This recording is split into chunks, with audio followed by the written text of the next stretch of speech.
kebaikannya. Semakin meningkat iman dan semakin meningkat amal soleh, sehingga pada saat dipanggil oleh Allah berada dalam puncak keimanan dan kesolehan. Itulah yang disebut dengan husnul khotimah. Sahabat sekalian, untuk kajian materi manhaj sistematika wahyu itu ada 50 sesi. 50 sesi yang kita kenal dengan 50 jadwal 50 jadwal bayan untuk kajian dasar sistematika wahyu. Jadi kalau umpamanya 50 kita mau serius, berarti 50 pekan. Anggaplah 1 tahun. 1 tahun sudah clear. Nanti terpotong libur dan halangan-halangan, ya kan 1 tahun itu sekitar 56 pekan ya. Ini tahun saja. Insyaallah kalau bisa, saya akan siapkan diri. Saya anggap ini sebagai satu halakoh tambahan saya untuk saya pertanggungjawabkan di hadapan Allah SWT lewat lembaga ini untuk menguatkan visi kita sebagai mujahid. Alhamdulillah. Bagaimana? Nanti didiskusikan ya, diskusikan saja. Untuk ini diajukan. Didiskusikan. Jangan, enggak usah terpikir yang macam-macam, yang penting kita sisihkan waktu kita. Dalam sepekan itu 1 jam saja. Sepekan itu kan 24 kali 7 kan? Berapa jam kita punya? Kita sisihkan 1 untuk mengakrabkan diri dengan Quran lewat sistematika wahyu ini. Baik. Teman-teman sekalian, sebelumnya mari kita tirukan saja materi awal kita ini. Saya bacakan untuk poin-poinnya. Kemarin sudah saya sampaikan sama Mas Taib. Boleh di-share ya. Itu kita masuk di pengantar 1. Pengantar 1, jadwal bayan sistematika wahyu. Boleh ditirukan? Ya. Ya, saya bacakan, ditirukan. Sebab-sebab kemunduran umat Islam. Sama-sama. Sebab-sebab kemunduran umat Islam. Dibuka aja anunya, mic-nya semua. Ya. Ulang, sebab-sebab kemunduran umat Islam. Sebab-sebab kemunduran umat Islam. Dengung. 1, lemahnya iman. 1, lemahnya iman.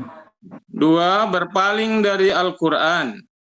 2, berpaling dari Al-Quran. 3, malas beribadah. 3, malas beribadah. 4, meninggalkan dakwah. 4, meninggalkan dakwah. 5, tidak terpimpin atau tidak berjamaah. 5, tidak terpimpin atau tidak berjamaah. Ya. Dijawab, saya tanya, sebab-sebab kemunduran Islam. 1. Lemahnya. 1, lemahnya iman. 2, yang kedua dari berpaling dari Al-Quran. Yang ketiga, malas beribadah. Yang keempat, meninggalkan dakwah. Yang kelima, tidak terpimpin atau tidak berjamaah. Boleh saya tes satu-satu dulu? Ini untuk pemanasan. Sebab-sebab kemunduran Islam nomor 1 apa Mas Taib? Lemahnya iman. Iya. Yang kedua Mas Tangguh?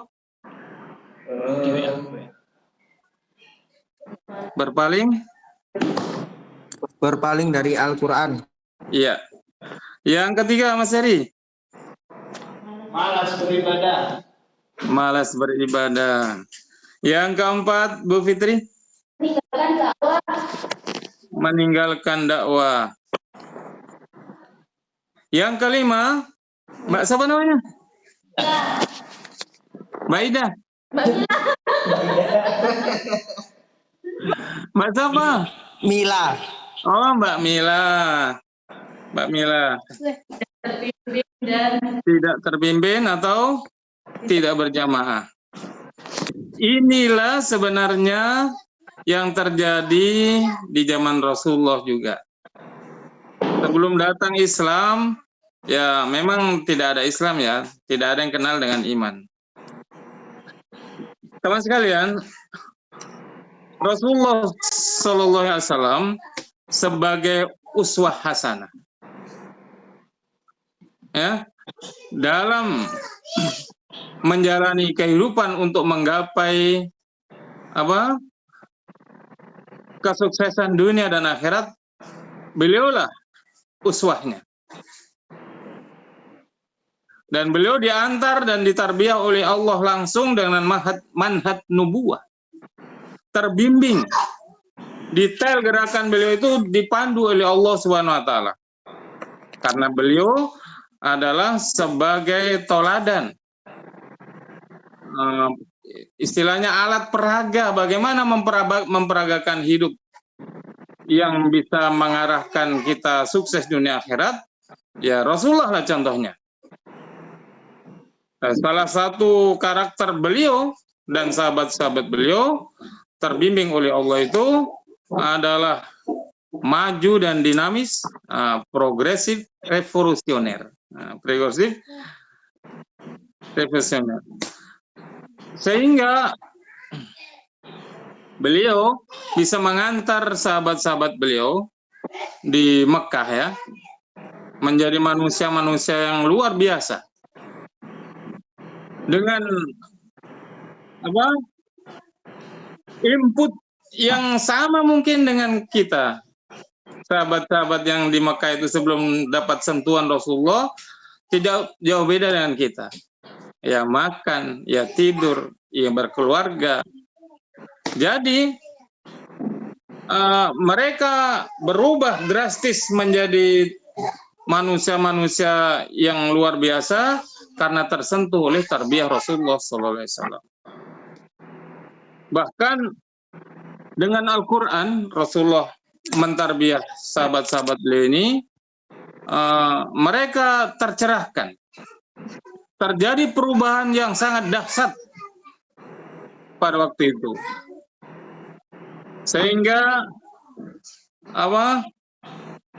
suku yang tinggal di padang pasir yang dianggap sebagai kaum barbar waktu itu, yang tidak diperhitungkan oleh peradaban dunia waktu itu,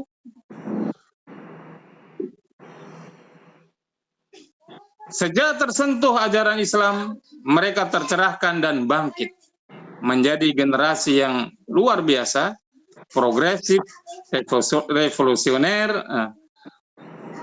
maju dan dinamis. Sehingga mereka menjadi guru peradaban dunia. Guru peradaban dunia. Karena sentuhan Quran itu. Namun sahabat sekalian, realitas saat ini ya sungguh jauh berbeda. Dulu Rasulullah dan para sahabat itu berada di Madinah cuma 7%, 7% kaum muslimin. Orang-orang beriman bersama Rasulullah 7% kalau dibanding dengan populasi kaum orang Yahudi, Nasrani dan kaum musyrikin ya. Di Madinah itu umat Islam hanya 7%. Tetapi karena luar biasa kualitas beliau-beliau ini, maka yang 93% menyerahkan tampuk kepemimpinan kepada yang 7% ini. Sehingga terbangunlah Madinah Al-Munawwarah yang diikat dengan piagam Madinah. Piagam Madinah itu umat Islam 7%, tetapi mereka menjadi pionir, menjadi mercusuar kehidupan di Madinah. Bahkan bukan manusianya saja yang tercerahkan dengan Quran itu, tetapi kotanya pun menjadi tercerahkan. Madinah yang sebelumnya bernama Yasrib ya, berubah namanya menjadi Madinah Al-Munawwarah. Madinah Al-Munawwarah itu artinya apa? Kota yang tercerahkan. Kota yang tercerahkan. Sahabat sekalian, sungguh realitas ini luar biasa jauh berbeda. Di Indonesia ini kan mungkin kebalikan, anggaplah 90% ya kaum muslimin. Tetapi justru syariat Islam dipinggirkan. Syariat Islam dipinggirkan. Guru peradaban dunia itu saat ini telah mengalami kemunduran yang luar biasa. Dan kelemahan yang dipermainkan musuh-musuhnya. Di mana-mana umat Islam menjadi sasaran fitnah. Terorislah. Bukan sekedar dibina sebagai teroris, bahkan mereka banyak jadi buronan. Setelah ditangkap, dianiaya. Hampir semua aspek kehidupan ya, ideologi, politik, ekonomi, sosial, budaya umat Islam ini tidak lagi menjadi subjek penentu, tetapi menjadi objek permainan. Indonesia ini mayoritas penduduknya Islam, umat Islam. Tetapi kita diarahkan untuk taat kepada hukum yang dibuat oleh non-Islam. Jadi KUHP itu peninggalan Belanda yang kiblatnya adalah Vatikan. Jadi kita ini luar biasa. Suruh taat kepada syariat agama lain, luar biasa itu. Tapi banyak umat Islam yang merasa nyaman saja karena dia tidak memikirkan tentang ini. Ada beberapa faktor yang menyebabkan kemunduran umat ini.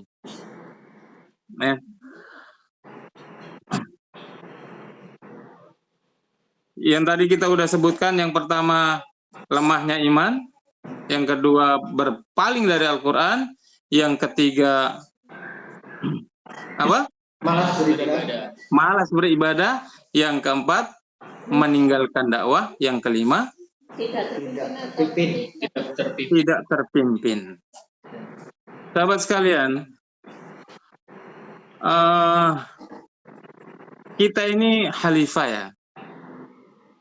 Kita tidak akan ditanya, kamu dulu tinggal di rumah sendiri, rumah kontrak atau rumah mertua, atau kamu dulu punya anak 1, 2, atau 3.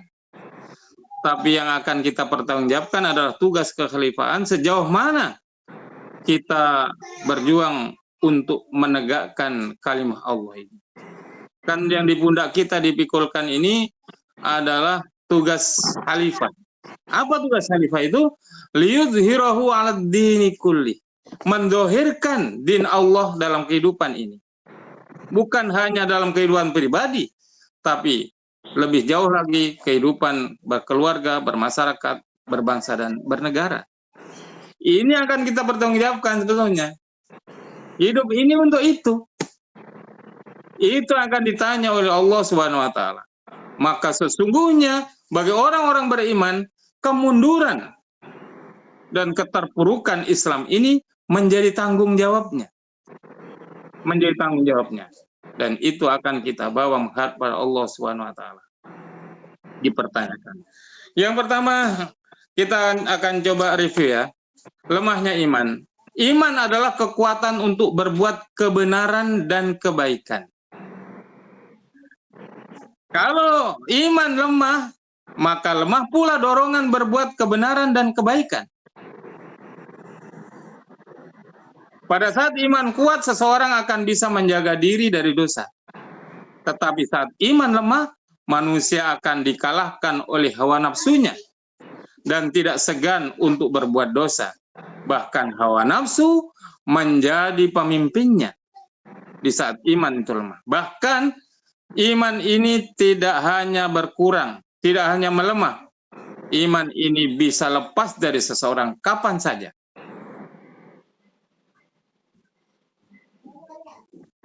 Dari hadis Bukhari, diriwayatkan oleh Bukhari, hadis nomor 86 ya. Tidak ada pezina yang di saat berzina dalam keadaan beriman. Tidak ada pencuri yang di saat mencuri dalam keadaan beriman. Tidak pula ada peminum, ya, peminum khamr di saat meminum dalam keadaan beriman. Artinya imannya lagi pergi.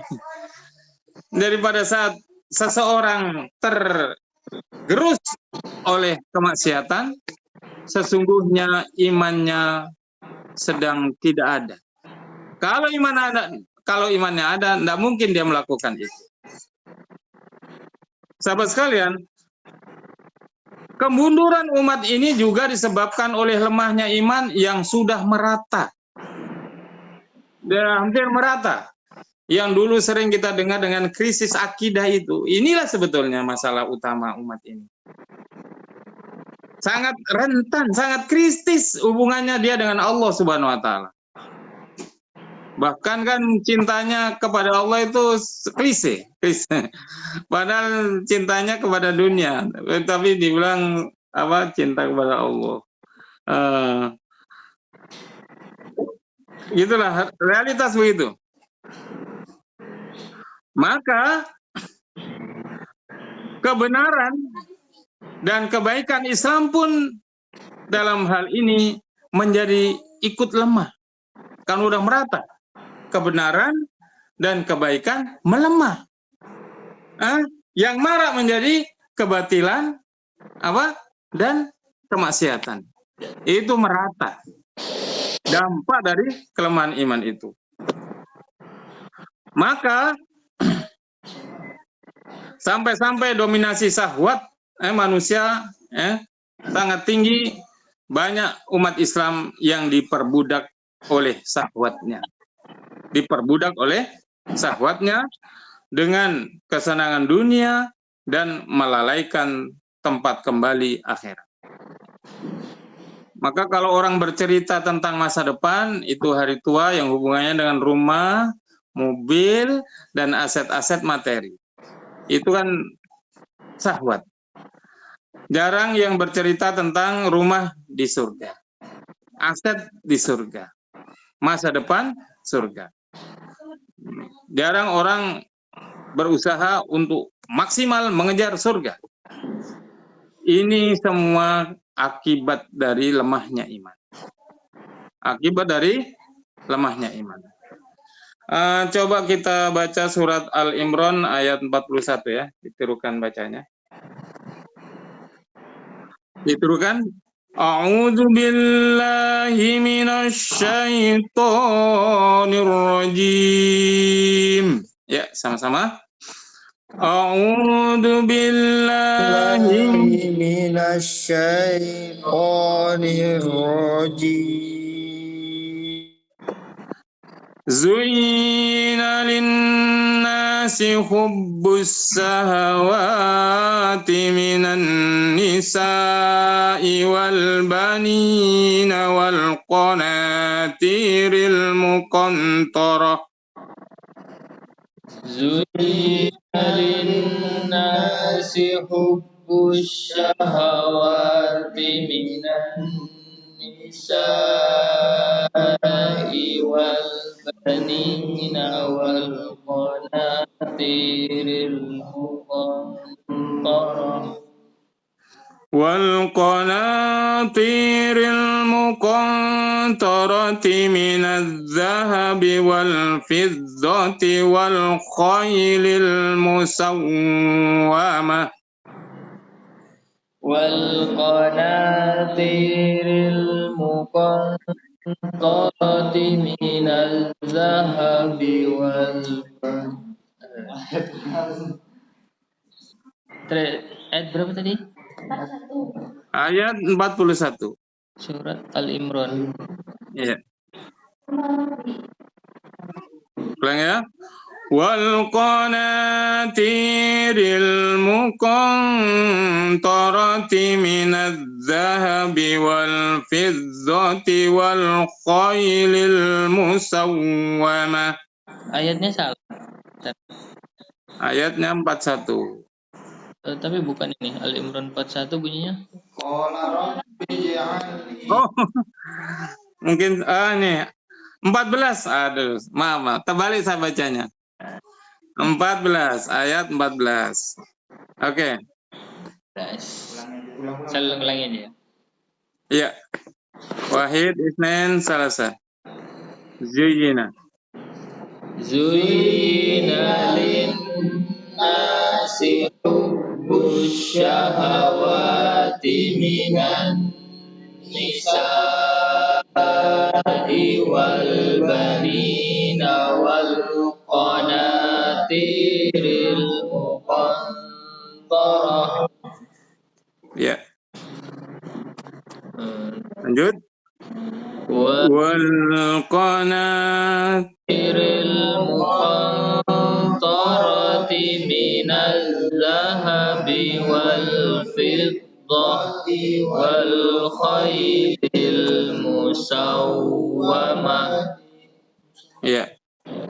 Wal khailil musawwamati wal an'ami wal harth. Zalika mata. Ya. Hayati dunya wallahu indahu husnul ma'ab. Ya. Terjemahnya tolong Mas Heri dibaca. Dijadikan terasa indah dalam pandangan manusia cinta terhadap apa yang diinginkan, berupa wanita, anak-anak, harta benda yang bertumpuk dalam bentuk emas dan perak, kuda pilihan, hewan ternak, dan sawah ladang. Itulah kesenangan hidup di dunia, dan di sisi Allah tempat kembali yang baik. Iya. Kebanyakan manusia dikendalikan oleh keinginan ini. Cintanya kepada keinginan dunianya, wanita-wanita, anak-anak, harta yang banyak, emas, perak, kendaraan, ternak, sawah ladang, dan aset-aset materi. Ini menjadi dorongan jihadnya. Banyak perusahaan-perusahaan ya menjual mimpi tentang ini. Utamanya kalau kita sering dengar itu perusahaan multi level ya. Iming-imingannya ini. Padahal Allah bilang apa? Di sisi Allah tempat kembali yang baik, yaitu surga. Jarang orang tertarik sama surganya ini. Tapi ya rumah, istri cantik, anak, mobil, dan lain-lainnya. Sebetulnya tidak masalah sih. Tidak masalah mencintai dunia asal ya. Cinta anak, cinta istri, cinta harta, itu wajar. Tetapi hal itu tidak boleh melampaui batas sampai mengalahkan cinta kita kepada Allah, Rasulnya, dan perjuangan di jalan Allah. Tidak boleh melampaui itu. Kalau cintanya kepada dunia itu melebihi cintanya kepada Allah, Rasulullah, dan jihad fisabilillah, maka ini masalah. Dan itu indikator bahwa bukan lagi lemah iman hilang. Iman hilang. Coba kita lanjut bacanya di surat At-Taubah. Surat At-Taubah ayat 24. Surat At-Taubah ayat 24. Taubah ayat 24. Minta tolong Mas Toib dipandu untuk membaca ayatnya dengan tertil. Bacakan kemudian kita tirukan. Taubah ayat 24. Taubah itu surat 9.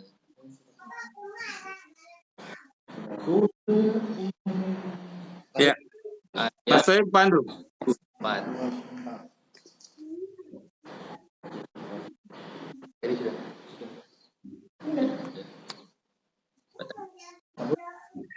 Bismillahirrahmanirrahim. Qul in kana aba'ukum wa abna'ukum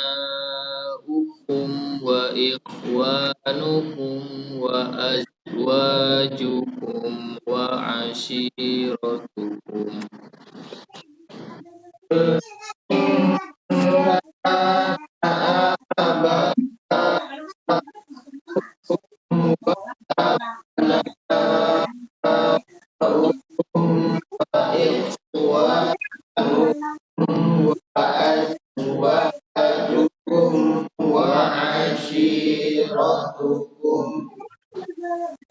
ashiratukum wa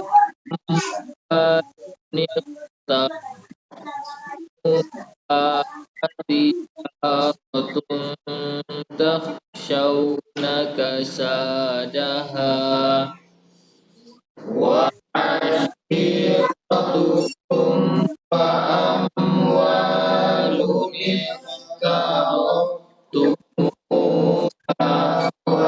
tijaratun takhshawna kasadaha wa masakinu tardawnaha ahabba ilallahi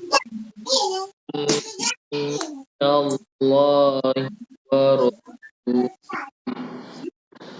wa masakinu tardawnaha ilaikum minallahi wa rasulihi wa jihadin fisabilihi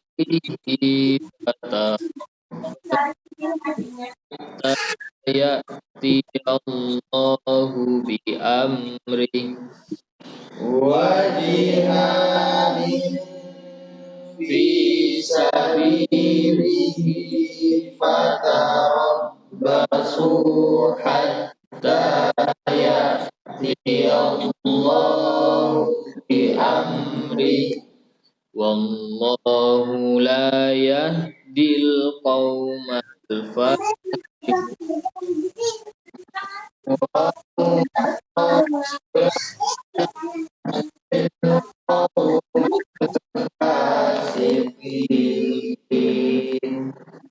Ya, Masya Allah. Tolong terjemahnya Mas Tangguh, bacakan boleh? Mas Tangguh. Siap. Wahai orang-orang yang beriman, janganlah kamu jadikan bapak-bapakmu dan saudara-saudaramu sebagai pelindung. Jika mereka lebih menyukai kekafiran daripada keimanan, barang Bukan itu, Mas. maaf. Katakanlah jika bapak-bapakmu, anak-anakmu, saudara-saudaramu, istri-istrimu, keluargamu, harta kekayaan yang kamu usahakan, perdagangan yang kamu khawatirkan kerugiannya, dan rumah-rumah tempat tinggal yang kamu sukai lebih daripada Allah dan Rasul-Nya serta berjihad di jalannya, maka tunggulah sampai Allah memberikan keputusannya, dan Allah tidak memberi petunjuk kepada orang-orang fasik. Ya, dari ayat ini Allah mengingatkan kita ya bahwa kalau dunia itu sudah melenakan dari jihad fisabilillah, mencintai Allah dan Rasul-Nya, maka sebenarnya kehidupan kita ini hanya menunggu urusan kita dengan Allah Subhanahu wa Ta'ala. Inilah yang akan ditanya. Apa yang kamu dulu hidup di dunia jadi khalifah? Apa kau urus? Dan kalau kita berurusan dengan Allah SWT, tentu tidak mungkin kita bisa memenangkan urusan itu. Maksudnya gini, misalnya kalau saya bermasalah sama Mas Heri, Mas Heri, ketemu di hutan, kita selesaikan urusan kita. Masih ada kemungkinan Mas Heri menang. Tapi kalau Allah yang punya urusan dengan kita, tentu kita di pihak yang sangat lemah. Insya Allah. Saya coba akan bacakan hadisnya ya. Nanti ditirukan terjemahnya aja. Hadis rawahu Abu Dawud tentang apa masalah ini. Ditirukan dari Sauban berkata, bersabda Rasulullah Shallallahu Alaihi Wasallam.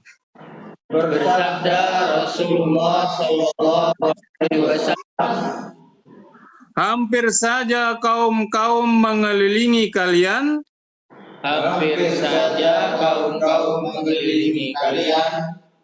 Sebagaimana orang-orang lapar. Mengelilingi sebuah hidangan. Di atas piring.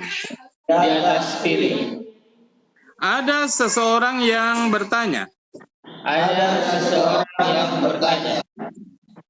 Apakah karena jumlah kami sedikit?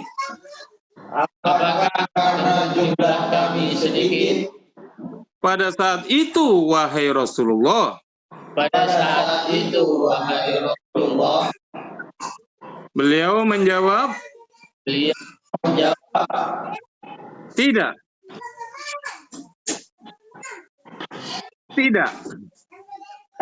Bahkan jumlah kalian pada waktu itu sangat banyak.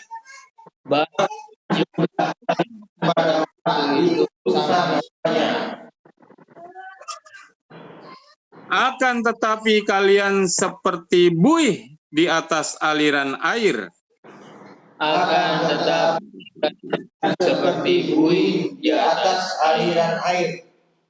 Allah akan mencabut rasa takut dari hati musuh-musuh kalian.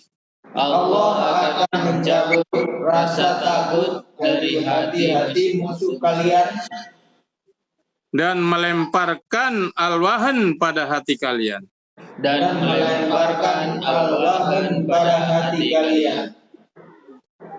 Seseorang bertanya. Apakah wahan itu, wahai Rasulullah?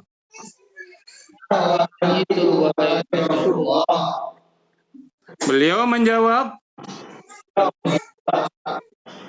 cinta dunia dan takut kematian.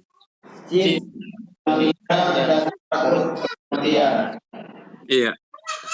Sahabat sekalian, salah satu indikator kelemahan iman itu ya cinta dunia, takut mati. Tapi salah satu indikator hadirnya iman, kuatnya iman adalah apa? Cintanya kepada Allah sangat kuat. Asaddu hubbalillah. Dan dia bukan takut mati, tapi menyiapkan hari kematian untuk menyongsong pertemuan dengan Allah Subhanahu wa Ta'ala. Masuk materi yang kedua, yaitu berpaling dari Al-Quran. Berpaling dari Al-Quran. Umat Islam ini mundur karena tak lagi berpedoman pada Quran. Bahkan, ya, kalau dihitung-hitung, hampir 70% umat Islam di Indonesia ini tidak bisa baca Quran. Tidak bisa baca Quran. Sedangkan yang bisa baca Quran dan paham Quran pun belum tentu menjalankan Al-Quran. Jadi hampir ya 90% umat Islam ini tidak menjalankan Quran. Kalaupun ada 10% ya, mudah-mudahan itu termasuk kita di dalamnya. 10% itu ya dia bisa baca Quran, paham Quran dan berusaha untuk maksimal aplikasikannya dalam kehidupan. Tapi ini masih jauh ya. Jadi kalau disimpulkan hari ini umat Islam masih berpaling dari Quran, indikatornya tidak berpedoman pada Quran.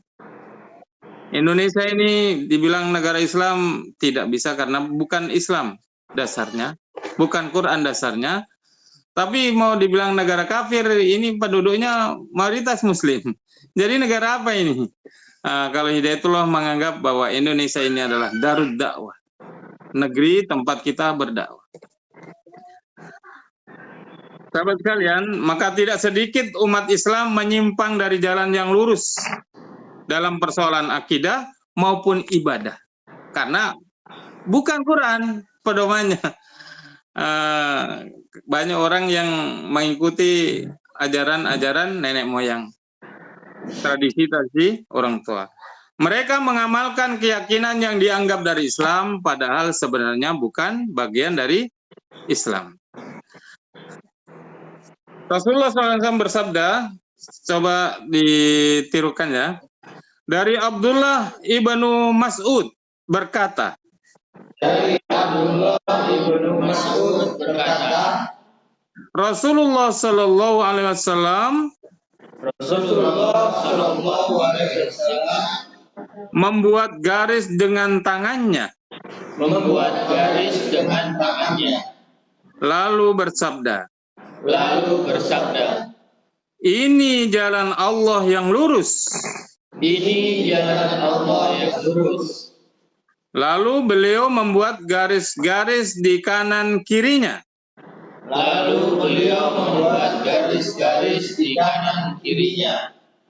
Kemudian beliau bersabda,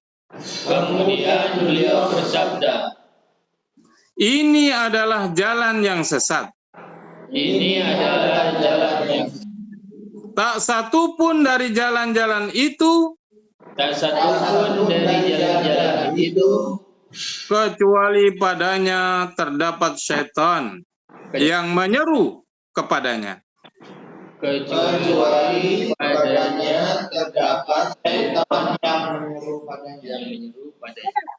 Selanjutnya beliau membaca firman Allah.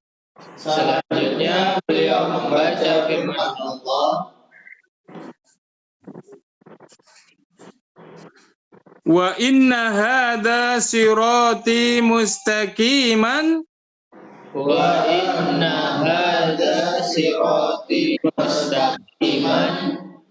fattabi'uhu wa la tattabi'us subula.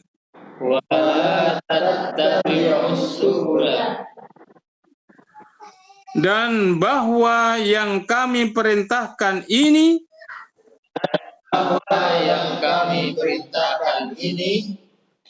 adalah jalanku yang lurus. Maka ikutilah dia. Jangan kamu mengikuti jalan-jalan yang lain.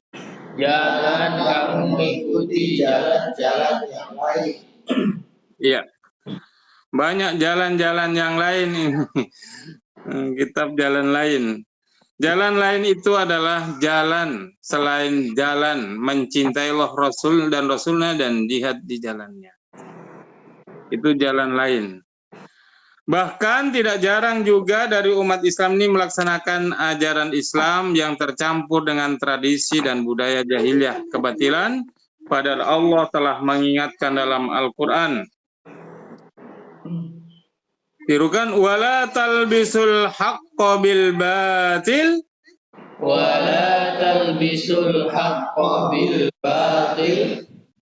wa taktumul haqqa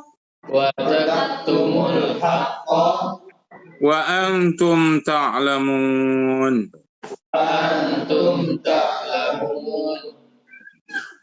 Dan janganlah kamu campur adukkan yang hak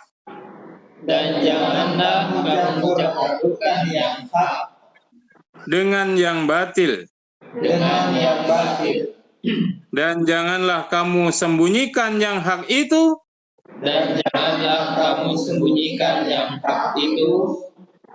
sedang kamu mengetahui. Iya. Jadi kondisi ini betul-betul kita rasakan ya. Kalau dulu orang takut berbicara yang batil. Takut berbicara yang batil. Dia ingin kalau bicara benar, bicara baik, dia selamat itu. Tapi sekarang banyak orang takut bicara yang hak. Takut bicara yang hak. Mau bilang benar nanti bahaya. Jadi orang lebih suka berbohong daripada bicara kebenaran. Ini kondisi luar biasa, indikator keterpurukan. Maka indikator kemunduran Islam ini penyebabnya apa? Yang kedua adalah berpaling dari Al-Quran. Yang ketiga, malas beribadah. Apa? Malas beribadah. Nah, di samping malas beribadah itu, di samping tanda iman menurun, ya, tanda iman menurun, sebetulnya itu indikator bahwa sudah ada virus, ada bibit penyakit nifak masuk ke dalam diri seseorang. Salah satu indikator ada penyakit nifak, kemunafikan itu tandanya malas beribadah. Malas beribadah dan lebih condong untuk mengikuti syahwat, hawa nafsu. Malas beribadah. Iya, syahwat, condong kepada syahwat. Ini untuk teman-teman yang sudah punya istri ya. Kalau tengah malam dilihat lebih tertarik sholat atau tertarik dengan sebelahnya, ini menjadi alarm ya. Ya, tertarik sebelahnya tidak masalah, tapi jangan sampai meninggalkan sholat. Tapi gini ya, kalau cintanya bukan pada Allah, berat mau merapat pada Allah. Sudah lemah iman, berat itu merapat. Berat merapat. Meskipun sehat, tidak ada halangan. Tidak ngantuk juga, tidak tidur juga, tapi tidak sholat juga. Itu artinya malas. Apa? Malas. Coba ditirukan ayatnya. Ada ayat di surat An-Nisa, surat An-Nisa ayat 142. An-Nisa ayat 142. 142.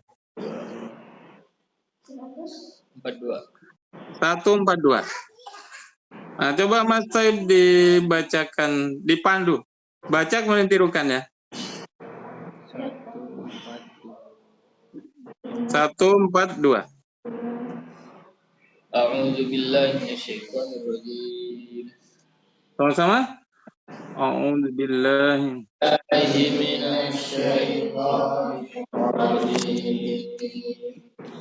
Innal munafiqina yukhadi'una Allah wa huwa khadi'uhum. Innal munafiqina yukhadi'una Allah wa huwa khadi'uhum. Wa idza qamu ila sholati qamu kusala yura'unan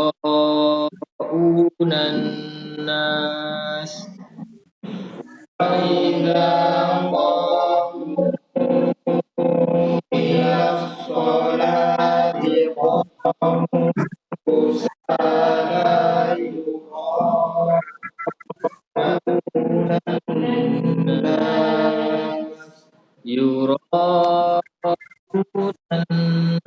nasa wa la yadhkuruna Allah illa qalila.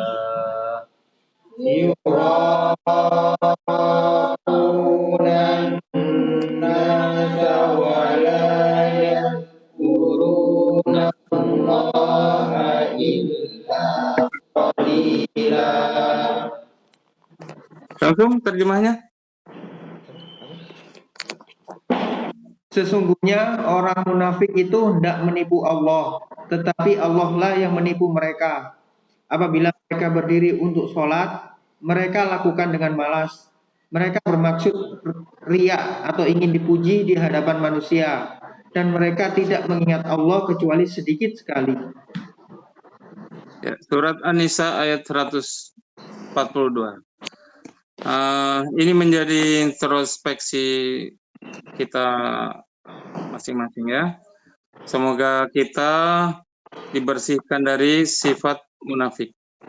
Jadi saking bahayanya munafik ini sampai di dalam WC pun kita disunahkan untuk membaca doa bersih dari munafik. Kayak doa istinja itu kan. Allahumma tahhir qalbi minan nifaq wa hassin farji minal fawahis.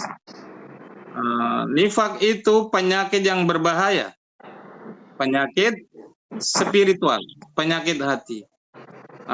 Sedangkan penyakit fisik nomor 2 bahayanya, tidak terbahaya karena penyakit munafik ini berdampak sampai ke akhirat. Na'udzubillah min dzalik. Kalau kebanyakan umat ini sudah bermalasan ibadah yang wajib, Coba kita lihat realitas ya. Di masjid-masjid kita ini subuhnya. Sebetulnya kalau kita lihat misalnya di kampung itu ada 500 penduduknya, dilihat subuhnya itu enggak sampai 10%. Bisa 5% saja. Artinya yang 90% ini terindikasi munafik. Karena Rasulullah bilang kalau melihat orang munafik itu lihat dia sholat subuh enggak? Kalau enggak sholat subuh, indikator. Maksudnya sholat subuh di masjid. Dan ini sudah merebak di masyarakat bahwa kewajiban itu sudah melemah. Dan kemalasan ibadah membuat kekuatan ruhiyah di masyarakat itu melemah. Kalau kekuatan ruhiyah di masyarakat itu melemah, maka jauh dari berkah Allah dan pertolongan Allah umat ini. Kekuatan dari Allah akan hilang. Akibatnya umat Islam akan mengalami kemunduran yang signifikan. Karena kemajuan Islam ini sangat ditentukan oleh pertolongan Allah atau tidak ditolong atau tidaknya oleh Allah SWT. Bagaimana mungkin umat Islam akan kuat jika ajarannya sendiri sudah diabaikan? Na'udzubillah min dzalik. Yang keempat, meninggalkan dakwah. Meski memiliki sumber daya yang besar, harta banyak, ilmu banyak, jika dakwah mulai ditinggalkan, umat ini tidak akan maju. Tidak akan naik gridnya. Tetap dia akan terpinggirkan. Bahkan dengan banyaknya fasilitas, harta banyak, ilmu kuat, bisa kalau dakwah tidak dilakukan justru itu akan menjadi masalah. Sumber masalah. Karena sibuk pada akhirnya bertengkar, berebutan aset. Karena tidak adanya dakwah mengakibatkan munculnya berbagai macam penyakit kemungkaran di tengah masyarakat. Orang cuek semua, tidak peduli, yang penting dia selamat sendiri. Berat dakwah. Dan sebagai gantinya kemungkaran akan merebak di mana-mana karena tidak ada yang mencegahnya. Saat tidak ada amar ma'ruf nahi mungkar, Allah akan menimpakan pada umat itu malapetaka dan doa mereka tidak lagi dikabulkan. Ini bahaya besar. Kalau berdoa, orang-orang yang beribadah di masjid berdoa tinggi-tinggi, panjang-panjang, tapi apa gunanya kalau doa itu tidak dikabulkan? Masalahnya karena mereka meninggalkan dakwah. Maka Rasulullah SAW mengingatkan. Dituliskan coba, wallazi nafsi biyadihi. La ta'murunna bil ma'ruf.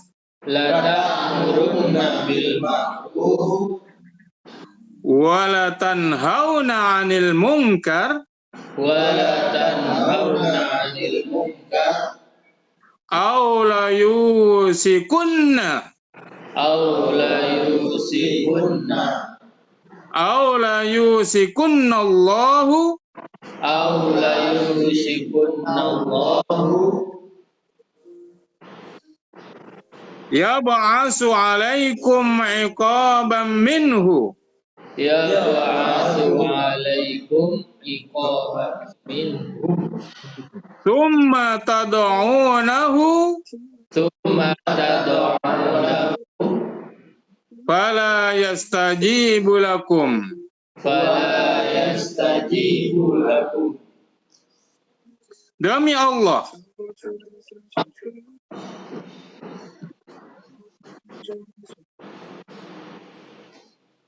maaf ada masalah sedikit.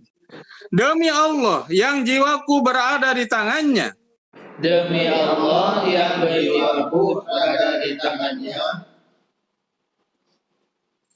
kamu harus melakukan amar ma'ruf dan nahi mungkar, kamu harus melakukan amar ma'ruf dan nahi munkar, atau jika tidak, atau jika tidak, maka Allah bisa segera menimpakan azab maka Allah bisa segera menimpakan azab dari sisinya, dari sisinya, dan ketika kamu berdoa dan ketika kamu berdoa tidak dikabulkannya. tidak dikabulkannya. Hadis riwayat Ahmad dan Tirmizi. Hadis riwayat Ahmad dan Tirmizi. Ya, sahabat sekalian, meninggalkan dakwah ini luar biasa. Efeknya, dampaknya. Dua ini mengerikan. Allah mengancam menurunkan azabnya. Kemudian ketika azab itu turun dan orang-orang berdoa kepada Allah tidak dikabulkan. Naudzubillah min dzalik. Hadis riwayat Ahmad dan Tirmizi. Baik, yang kelima sahabat sekalian, apa yang kelima tadi? Tidak terpimpin, tidak berkepentingan. Tidak terpimpin atau tidak berjamaah. Umat Islam ini akan kuat saat terpimpin, ya, dan akan mundur lemah saat tidak terpimpin. Kalau kita ditanya siapa pemimpin kaum Nasrani, orang gampang menjawabnya yaitu Paus di Vatikan. Siapa pemimpin orang Kristen, Katolik, ada pemimpinnya, yang lainnya. Sudah jelas gitu ya. Tapi kalau ditanya siapa pemimpin umat Islam, ini bingung kita menjawabnya. Banyak pemimpin kecil-kecil dan ini membuat perpecahan semakin banyak. Pada saat umat Islam tidak terpimpin, ya, sejak tahun 1924 keruntuhan Khilafah Utsmani itu, maka berbagai kemunduran dialami umat Islam. Mulai melemahnya kepemimpinan umat ini dan umat Islam berpecah belah. Tidak sedikit yang mereka saling berbenturan. Bahkan eksistensi umat Islam terancam karena bercerai-berai dan tidak terpimpin sebagai umat yang satu.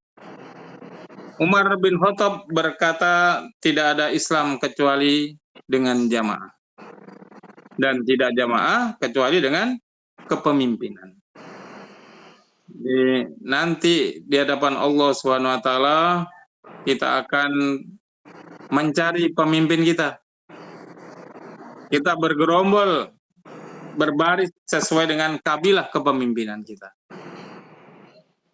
Dan umat saat ini sengaja dirusak ya mindsetnya,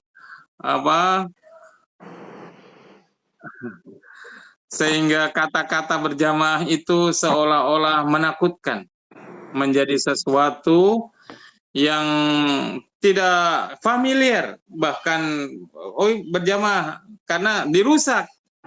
Jamaah ini dirusak, ya. Ada namanya Islam jamaah yang sebetulnya konspirasi untuk merusak Islam dari dalam, membuat citra jamaah itu menjadi sesuatu yang tidak menguntungkan. Jamaah sekalian, teman-teman, sahabat yang dirahmati Allah, ini terakhir ya.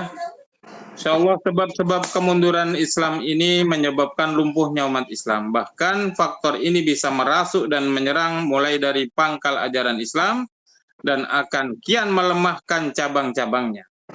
Lemahnya pangkal ajaran Islam ditandai dengan ucapan kalimat tauhid la ilaha illallah yang sudah kehilangan nyawa. Jadi tidak ada bobotnya itu kalimat itu, karena tidak ada kajian yang mengantar untuk kesadaran sehingga tumbuh keyakinan la ilaha illallah itu. La ilaha illallah banyak hanya di bibir saja. Na'udzubillah min dzalik. Formalitas saat demikian ibarat api tinggal abunya. Kalau la ilaha illallah sudah tidak ada bobotnya, seperti api tinggal abunya, tidak ada panasnya. Tidak ada lagi kewibawaan dan kekuatan umat Islam. Kemudian yang mestinya umat menjadikan Al-Quran sebagai pedoman, malah berpaling darinya, yang diikuti justru ajaran-ajaran lain yang menyimpang dari kebenaran. Kekuatan rohiyah yang mestinya dibangun dengan ibadah yang kuat, seperti dalam Al-Muzammil, malah diabaikan. Sholat bermalas-malasan, kemudian dakwah sebagai benteng pertahanan ditinggalkan, sehingga kemungkaran kian merajalela dan kian porak-poranda, karena umat tak lagi terpimpin, umat tak lagi berjamaah. Sahabat sekalian, kemunduran umat Islam ini diakibatkan oleh lemahnya iman, berpaling dari Quran, malas beribadah, meninggalkan dakwah, dan tidak terpimpin. Solusinya apa? Solusinya harus dari hal yang paling mendasar, yaitu dengan kembali kepada Quran dan sunnah dengan memahami pola dasar sistematika wahyu yang sudah terbukti keberhasilannya telah dipraktekkan, dicontohkan oleh Rasulullah Sallallahu Alaihi Wasallam. Mengamalkannya dan memperjuangkannya secara konsisten dalam kehidupan sehari-hari. Itulah teladan Rasulullah dalam berislam yang perlu kita tapatilasi. Dari pembahasan kita di atas, maka mari kita siapkan diri untuk berislam lebih baik. Berislam secara kafah. Kita obati kelemahan-kelemahan iman dengan menguatkan syahadat kita, dan kita jadikan Al-Quran sebagai pedoman, bangkit beribadah dan dakwah, serta hidup terpimpin dalam jamaah Islam. Kalau kita lihat jam sekarang sudah pas jam 10.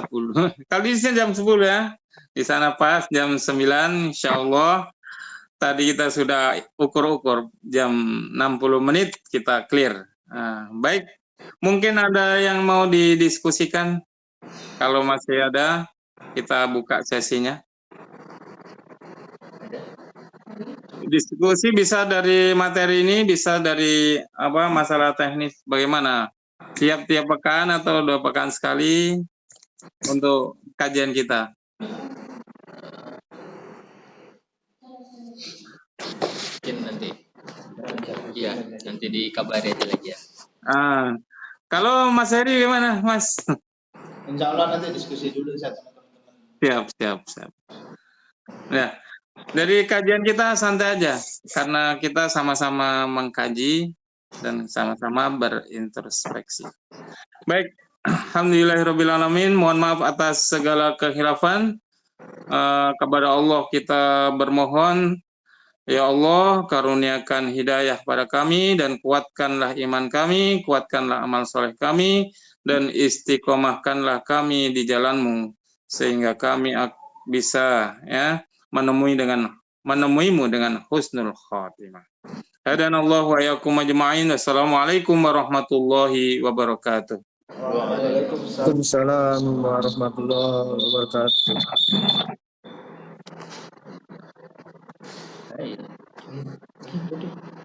Iya dah. Mas Said tetap doa kifarat majelis. Terima kasih atas waktu dan ilmunya, kajiannya pagi hari ini. Jadi bersama-sama kita tutup dengan doa kafaratul majlis. Subhanakallahumma rabbana bihamdika asyhadu an la ilaha illa anta astaghfiruka wa atubu ilaik. Assalamualaikum warahmatullahi wabarakatuh. Waalaikumsalam warahmatullahi wabarakatuh. Kayaknya ada Mas Edwin juga sini kan? Iya, langsung keluar dia. Oh, di luar. Iya. Oke. Selamat bekerja Mas Tangguh. Terima kasih. Tutup ya. Oke, tutup.